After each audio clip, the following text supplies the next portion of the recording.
Hi hello welcome to our channel. నేను మీ సిరి. ఈరోజు మనం చెప్పుకోబోయే కథ మిసెస్ అగస్త్య పార్ట్ 57. కథలోకి వెళ్ళే ముందు వీడియోని లైక్ చేసి హైప్ చేయడం మర్చిపోకండి ఫ్రెండ్స్. వచ్చేయండి. రావనుకున్నానే వచ్చావే అని నవ్వుతూ బామ్మ చేతిని తీసుకుని లోపలికొచ్చాను. నీలాంటి మొండి వాళ్ళ ముందు మేమెంత రాక తప్పుతుందటే అంది నిష్ఠూరంగా. చాలేరా అని గదిలోకి లాక్కుపోయాను బామ్మని. బామ్మ నువ్వు కింద ఉండు, పైకంటే కష్టం అన్నాను నేను బామ్మ బ్యాగ్లో నుండి బట్టలు తీసి కబోర్డ్స్లో సర్దుతూ. అవునులే, నేను పైకి ఎక్కలేను అని అంది బామ్మ మంచం మీద కూలబడుతూ. నేను కబోర్డ్స్ క్లోజ్ చేసి బామ్మ దగ్గరికి వచ్చి, అందుకు కాదు నిన్ను కింద ఉండమంది. మళ్ళీ మా సరసాలు చూసి ముందే పోయారని తాతయ్యని తిట్టుకుంటావేమోనని అని కన్ను గీటాను. బామ్మ అప్రయత్నంగా నోటి మీద చేయి వేసుకుంది ఆశ్చర్యపోతూ. వెంటనే నా చెవి మెలపెట్టింది. అబ్బా బామ్మ నొప్పి అన్నాను నేను తెగ కంగారు పడిపోతూ నొప్పి నటిస్తూ. అల్లరి పిల్ల అని చెవి వదిలేసి నన్ను అమాంతం హత్తుకుంది బామ్మ. ఓల్డ్ మెన్ అంత ఎమోషనల్ అవుతున్నావెందుకు? బామ్మ కన్నీరు చూసి అడిగాను నేను. నా తల్లి, నువ్వే నా మనవణ్ణి బాగా చూసుకోవాలి. చిన్నప్పటి నుంచి ఎంత ఆవేదనగా పెరిగాడు. నువ్వే వాణ్ణి సంతోషపెట్టాలి. వాడికి తల్లి లేని లోటు తీర్చాలి. అది మా ఎవరి వల్ల కాదు. బామ్మ ఇన్నాళ్ళు దాచుకున్న దుఃఖం బయటపెడుతుంటే నాకు భలే జాలేసి నాకు కూడా కన్నీళ్ళు వచ్చేసాయి ఇక. ముసలి ఏడవకే, నాకు భయంగా ఉంది అన్నాను ఒకవైపు ఏడుస్తూ. నాకు పెద్దవాళ్ళు అలా అయిపోతే ఏమీ అర్థం కాదు, మైండ్ పనిచేయదు. బామ్మ తన్ని తాను సంభాలించుకుంటూ కళ్ళు తుడుచుకుంది. ఏడవకే, నాకు సంతోషం ఎక్కువయ్యి కన్నీళ్ళొచ్చాయిలే అని అంది బామ్మ. నా కళ్ళు తుడుస్తూ నవ్వింది. అనవసరంగా నిన్ను ఏడిపించాను అన్నాను మణికట్టుతో కళ్ళు తుడుచుకుంటూ. సరే సర్లే, ఇంకేంటి సంగతులు చెప్పు. నువ్వు అక్కడికి వస్తే చాలు, నాకు మాట్లాడడానికి ప్రశాంతతే ఉండదు. వాడు నిన్ను ఏమంటాడా అని ఒకటే భయం అని అంది బామ్మ. నేను అక్కడికి వచ్చినట్టు తెలిస్తే కదా ఎవరు చెప్తారు? ప్రస్తుతానికైతే మా ఆయన మాట జవదాటిని సతిగా ఉండిపోయానులే, ఉత్తమ పత్నిగా. ముందు ముందు ఉంటానులే అని కన్ను గీటాను నవ్వుతూ. ఇంత అల్లరి మా వాడు ఎలా తట్టుకుంటాడే అని అంది బామ్మ. నువ్వు మరీ ఎక్కువ అంటున్నావు బామ్మ నన్ను. నీ మనవడు మామూలుడు అనుకున్నావా ఏంటి నువ్వు అని మూతి తిప్పుతూ అన్నాను నేను. అంతా వాళ్ళ తాతగారి పోలికలే, బామ్మ మురిపెంగా అంది. అబ్బో అన్నాను వెంటనే వెటకారంగా. ఆ ముచ్చట్లు సాగుతూనే ఉన్నాయి మా మధ్య. ఎప్పటికో లేటుగా ఇద్దరం భోజనం చేసేసాము. తిన్నాక మరో 2 గంటలు ముచ్చట్లే ముచ్చట్లు. ఆగస్తే చిన్నప్పుడు సంగతులన్నీ చెప్తుంటే శ్రద్ధగా విన్నాను నేను. రోజు ఆ టైంకి గుర్రపెట్టి నిద్రపోయే నాకు నిద్రే రాలేదు బామ్మతో ఉంటే.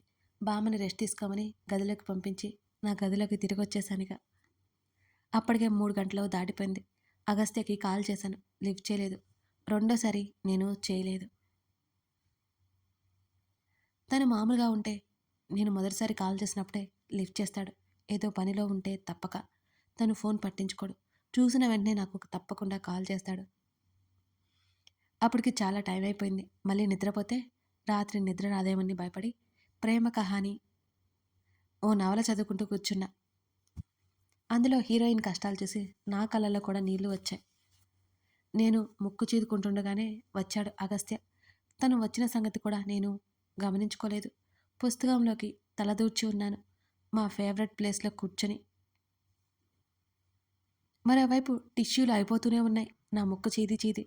తను వచ్చి ఏం చేస్తున్నాడో కూడా నేను పట్టించుకోలేదు. మనిషి అలికిడైతే తెలిసింది కానీ పూర్తిగా పుస్తకంలో మునిగిపోయి ఉన్నాను నేను. నా మెడవంపులో తన తడి పెదవుల స్పర్శ తగిలి ఉలిక్కిపాటుగా తన వైపుకి తల తిప్పి చూశాను నేను. నా వైపు చిత్రంగా చూశాడు. కాళ్ళు ముడుచుకున్నాను. తను నా ముందు కూర్చుని ఉన్నాడు. మరో టిష్యూ తీసి నా కళ్ళు ముక్కు తుడిచి అవతల ఉన్న డస్ట్బిన్లో విసిరేశాడు అగస్త్య. నా తల తిప్పి నేల వైపు చూపించాడు. అక్కడ నేను చీదిన టిష్యూలు కుప్పలు తెప్పలుగా పడి ఉన్నాయి. ఓ నవ్వు నవ్వి క్లీన్ చేస్తానులే అన్నాను. తనకి నీట్నెస్ ఎంత ఇంపార్టెంట్ అనే విషయం నాకు గుర్తుకొచ్చింది. అసలు ఎందుకు ఏడుస్తున్నావని అడుగుతున్నాను. తను సీరియస్గా చూడగానే, ఇదిగో నేను ఒక స్టోరీ చదువుతున్నా, ఆ స్టోరీలో అని చెబుతుంటే ఆపమన్నట్టు చేయి చూపించాడు. అబ్బా వినొచ్చు కదా పాపం హీరోయిన్ను అన్నాను జాలిగా ముఖం పెట్టి. ఇంకోసారి ఇలాంటి పుస్తకాలు చదివి ఏడ్చావంటే అంటూ ఉరిమి చూశాడు తను. ఇది చదివితే నేనే కాదు బండరాయి లాంటి నీకు కూడా ఏడుపు వస్తుంది అని నాలుక ఖర్చుకున్నాను నేను. పెళ్ళైన వాళ్ళు రొమాంటిక్ స్టోరీస్ చదవాలి. అంతేగాని ఏడుపు కథలు కాదు అన్నాడు నా మెడవంపులో చేయేసి, ముఖాన్ని దగ్గరికి లాక్కుంటూ. అవి కూడా చదువుతానులే. అందులో కూడా ఉంది. ఒకసారి నేను చెప్పే కథ వినరాదు అని తన గడ్డం పట్టుకుని బ్రతిమాలాను. తను చిరాగ్గా ముఖం పెట్టి నా నుంచి దూరం జరిగాడు. నేనే తనకు దగ్గరగా జరిగి, నా బంగారు కొండ, నా బుజ్జి తండ్రి ఒకసారి విను అని చాలా చాలా క్యూట్గా బ్రతిమాలాను. నీ పిచ్చితో నాకు పిచ్చెక్కించకు అన్నాడు విసుగ్గా అగస్త్య. నువ్వెలాగూ నన్ను బ్రతిమాలవు. కనీసం నన్నైనా బ్రతిమాలుకునివ్వవా నువ్వు? నాలో ఆవేశం పొంగుకొచ్చింది ఒక్కసారిగా. నిజాలు ఇలాగే ఉంటాయి అన్నాడు తను. నా కోపాన్ని చూస్తూ ఎంజాయ్ చేస్తున్నట్టు తన పెదవుల మీద కనిపించని నవ్వొకటి నా చూపు దాటిపోలేదు. పళ్ళు నూరుకుంటూ చూశాను నేను తన్ని. నా బుగ్గలు రెండు వత్తిపట్టి ముఖాన్ని దగ్గరగా లాక్కున్నాడు అగస్త్య. తన చర్యలు భలే విచిత్రంగా ఉంటాయి నాకు. అంత దగ్గరగా ముఖం తెచ్చి మాట్లాడుతూ ఉంటే ఒకానొక ట్రాన్స్లోకి వెళ్ళిపోతాను నేను. తన కళ్ళలోకి చూస్తున్నాను అలాగే. నా పెదవుల మీద తన పెదవులు ఒత్తిడి తగలగానే ఆటోమేటిక్గా నా కళ్ళు మూసుకుపోయాయి. చేతిలో పుస్తకం బెడ్ మీదకి జారిపోయింది. నేను ఎప్పుడో తన ఒడిలోకి చేరిపోయానో నాకు కూడా తెలీదు. నా కంఠం మీద తన పెదవులు చేస్తున్న మాయకి ఊపిరాడలేదు నాకైతే. అయ్యగారు ఇంతటితో ఆగరు అని నాకు అర్థమైపోయింది. బామ్మ వచ్చింది. తను విననట్టే ఊరుకున్నాడు. నా నడుము వెనుక చెయ్యేసి బలంగా మీదకి లాక్కున్నాడు నన్ను. బామ్మ మన ఇంటికి వచ్చింది. ఆ సాయంత్రపు పగటి వేళ అతన్ని ఆపడానికి అష్ట కష్టాలు పడాల్సి వస్తోంది నేను. గ్లాస్ కర్టన్స్ మూసుకుపోయాయి. నేను చెప్పేది అబద్ధం అనుకుంటున్నాడా అనుకుంటా. నా మాటలు పట్టించుకోలేదు. నా శరీరం తనకి అనుకూలంగా మారిపోయింది. తన ప్రేమలో నన్ను ముంచి నా ప్రేమను అందుకున్నాడు అగస్త్య. తన ఛాతీ మీద వాలి అలాగే ఉండిపోయాను నేను.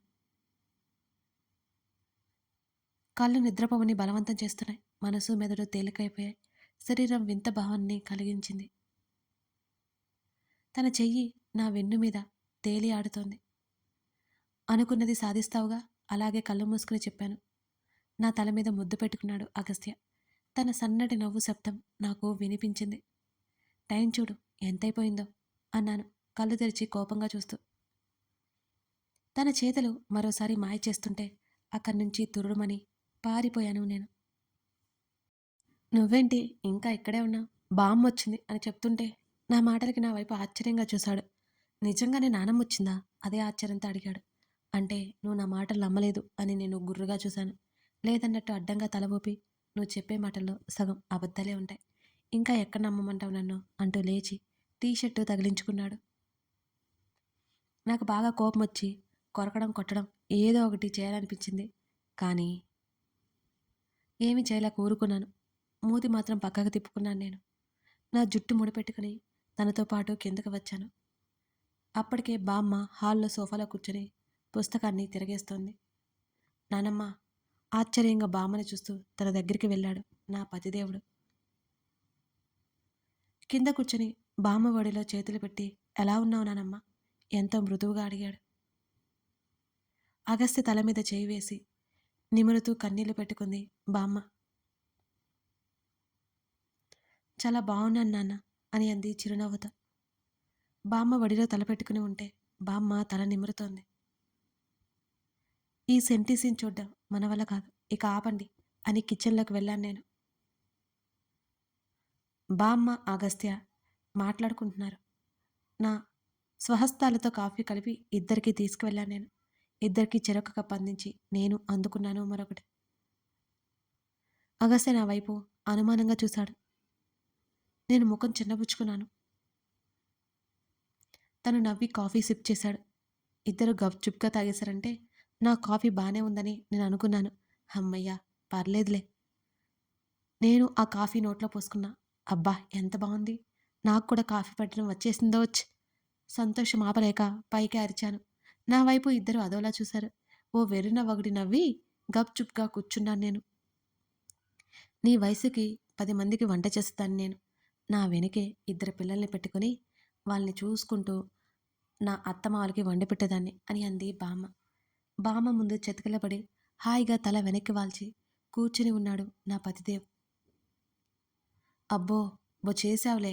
అప్పుడెవరైనా చేస్తారు. ఇదిగో మీలా 1940స్ కాదు, 20స్ అర్థమైందా? అయినా నాకు అవసరమేంటి? మా డాడీ బిలియనీర్. మా హస్బెండ్ కూడా బిలియనీర్. నేను వంట వాళ్ళని పెట్టుకుంటానులే అని కాలర్ ఎగరేస్తూ అన్నాను. మా నాన్నగారు కల్నల్. నా భర్త బిజినెస్ మ్యాన్. నాకు ధీటుగా సమాధానం ఇచ్చింది బామ్మ. కళ్ళు ఇంత చేసుకొని చూశాను నేను బామ్మ వైపు ఆశ్చర్యంగా. అవునన్నట్టు నిశ్చింతగా కళ్ళార్పింది బామ్మ. అయినా సరే అప్పుడు వేరు ఇప్పుడు వేరు అని మూతి తిప్పుతూ అన్నాను నేను. బామ్మ తను ఇద్దరూ నన్ను చూసి నవ్వుకున్నారు. మాటలు బాగానే ఉన్న తరుణంలో మా రావణ్ గారికి ఒక భారీ డౌట్ వచ్చింది. నేనెప్పుడు రమ్మన్నా రావు, ఈసారి అడగకుండానే వచ్చేస్తావా నానమ్మ అని తను అడగగానే నేను బామ్మ ఇద్దరం ఒక్కసారిగా ఉలిక్కిపడ్డా. గబుక్కున టీపాయ్ మీద ఉన్న మ్యాగజైన్ అందుకుని నా ముఖానికి అడ్డు పెట్టుకున్నాను నేను. బామ్మ నా వైపు చూసి కళ్ళెగరేసింది. ప్లీజ్ చెప్పొద్దు బామ్మ అన్నట్టు పెదవులు కదిలిస్తూ బామ్మని కళ్ళతోనే బ్రతిమాలుకున్నాను నేను. ఇదిగో ఇదంతా నీ పెళ్ళాం చలవే అని అంది బామ్మ. నా గుండెలో ఒక్కసారిగా అదిరే నేను వెళ్ళినట్టు తనకు తెలుస్తుందా ఏంటి? నేను తీసుకొచ్చానని కోపంతో నన్ను ఇరికించేదిగా ఈ బామ్మ. భయం భయంగా పేపర్ కాస్త కిందకి దించి చూశాను. అగస్త్య అర్థం కానట్టు బామ్మని చూస్తున్నాడు. గుడిలో కనిపించాను. ఇంటికి రమ్మని గొడవ చేసింది. మొండిది కదా, బలవంతంగా నన్ను వచ్చేలా చేసింది. బామ్మ మాటలకి ప్రాణం లేచి వచ్చినట్లయింది నాకు. అలాగా అన్నాడు తను. హమ్మయ్య, బ్రతికించేసింది బామ్మ అనుకున్నాను నేను మనసులో. ఆ రోజు రాత్రి ముగ్గురం డిన్నర్ చేశాం. బామ్మ ఉండడంతో వంట మనిషి చాలాసేపు అక్కడే ఉండి బామ్మతో మాట్లాడి ఎప్పటికో వెళ్ళింది. అగస్త్య ఒకటే మాటలు. నాకైతే నిద్ర వచ్చేసి ఆవలింతలు కూడా వచ్చేసాయి. నాకు నిద్ర వస్తుంది, నేను వెళ్తున్నా ఇద్దరితో చెప్పి నా రూమ్లోకి జంప్ అయిపోయాను నేను. మా రావణుడు ఆవలిస్తే పేగు లెక్క పెట్టే టైపు. విషయం తెలిసిందంటే ఖచ్చితంగా నన్ను కైమా కొట్టేస్తాడు. తను అడిగే విధానానికి నేను తడబడుతూ ఏదో ఒకటి మాట్లాడాను అంటే చచ్చానే. అందుకే అవకాశం లేకుండా ముసుగేసుకున్నాను నేను. కాసేపటికి గదిలోకి వచ్చేశాడు. డోర్ లాక్ చేసిన శబ్దం నాకు స్పష్టంగా వినిపించింది. వామ్మో, అప్పుడే వచ్చేశాడు. నాకేమి నిద్ర కూడా రాలేదు. మరో 10 నిమిషాల తర్వాత నా పక్కకి వచ్చాడు. మామూలుగా వద్దమ్మా అంటే నిద్ర పరిగెత్తుకుంటూ వచ్చేసింది. ఇప్పుడైతే కళ్ళు మూసి కళ్ళు నొప్పులు కూడా వస్తున్నాయి కానీ నిద్ర అయితే రావట్లేదు. ఈరోజు నాకు మూడింది. బిక్కుబిక్కుమంటూ దుప్పట్లో ముడుచుకున్నాను నేను. తను రిలాక్స్డ్గా వెనక్కి వాళ్ళం నాకు తెలుస్తూనే ఉంది. నన్ను ఏం డిస్టర్బ్ చేయలేదు తను అసలు. నేను కాస్త దుప్పటి తొలగించి చూశాను. 2 చేతులు తల కింద పెట్టుకుని తిరుగుతున్న ఫ్యాన్ వైపు తీక్షణంగా చూస్తూ కనిపించాడు తను. తను ఎందుకింత స్తబ్దుగా అయిపోయినట్టు అనిపించడంతో ఏమైంది అని మెల్లిగా అడిగాను. నథింగ్ చెప్తే తను అగస్త్య ఎందుకవుతాడు? నాకు అందుకే ఒళ్ళు మండుతుంది ఒక్కోసారి అని కోపంగా అన్నాను. నా వైపు కళ్ళు తిప్పి విచిత్రంగా చూశాడు అగస్త్య. లేకపోతే ఏదో ఆలోచిస్తూ లేదు అంటావా? నాకేం చెప్పకలే అని ముక్కుచిద్దుతూ అన్నాను. తను అసహనంగా చూశాడు నన్ను. ఏంటి నీ గొడవ అని విసుగ్గా అన్నాడు. తన మీదకు పాకి ఇప్పుడు చెప్పు, ఎందుకలా అన్నావు అని అడిగాను నేను. బామ్మ రావడం హ్యాపీగా ఉంది. బామ్మ అంత తేలిగ్గా రాదు, ఎలా వచ్చిందా అని అనుమానం అంటూ నన్ను చూశాడు అగస్త్య. బాబోయ్, అనవసరంగా కొని తెచ్చుకున్నానా ఏంటి? రావాలనిపించి ఉంటుందిలే అని కవర్ చేశాను నేను. నిజం చెప్పు, బామ్మతో ఏం చెప్పావు అని అడిగాడు అగస్త్య. నేను ప్రెగ్నెంట్ అని చెప్పాను, అందుకే వచ్చింది అన్నంత ఆపీగా. తను నవ్వాడు. నవ్వుతావేంటి? అబద్ధం చెప్పడం తప్పు. నా చుట్టూ చేతులు వేశాడు అగస్త్య. లేదు, బామ్మ వెళ్ళేటప్పుడు ప్రెగ్నెంట్ అని న్యూస్ని చేరవేస్తానులే, నిజమవుతుందేమో ఎవరికి తెలుసు అని తెగ సిగ్గుపడిపోతూ అన్నాను నేను. ఓ మై గాడ్, నా ముఖాన్ని చేతుల్లోకి తీసుకుంటూ నవ్వాడు అగస్త్య. సిగ్గుతో తన్ని చూడలేకపోతున్నాను నేను. నా పాపిట్లో ముద్దు పెట్టాడు. తెగ మురిసిపోయాను నేను. నన్ను బలంగా గుండెలకి హత్తుకుని కళ్ళు మూసుకున్నాడు అగస్త్య. నాకెంత నచ్చిందో తను అలా చేయగానే నేను నిశ్చింతగా తన కౌగిలిలో ఒదిగిపోయాను. కథ కొనసాగుతోంది. శ్రీధ ప్లాను అగస్త్య కనిపెట్టి తిప్పి కొడతాడా, లేకపోతే కోప్పడతాడా? ఇంతకీ శ్రీధ ఏం చేయాలని చూస్తుంది? అసలు అగస్త్య తల్లి, తండ్రి వెనుక కథ ఏంటి? ఇవన్నీ తెలియాలి అంటే ఈ కథని ఇంకా చూడాల్సిందే. కథ నచ్చితే లైక్ చేసి కామెంట్ చేయడంతో పాటు, ఇంకా ఈ కథను ముందుగా చూడాలి అంటే మెంబర్‌షిప్ తీసుకోవడం అనే ఒక ఆప్షన్ ఉంటుందండి. మీకు ఇంట్రెస్ట్ ఉంటే, ఓకే అనిపిస్తే ఒకసారి అది కూడా చెక్ చేయండి. తెలియని వాళ్ళ కోసం అండి ఇది. ఒకసారి చూసేయండి. Thank you for watching this video.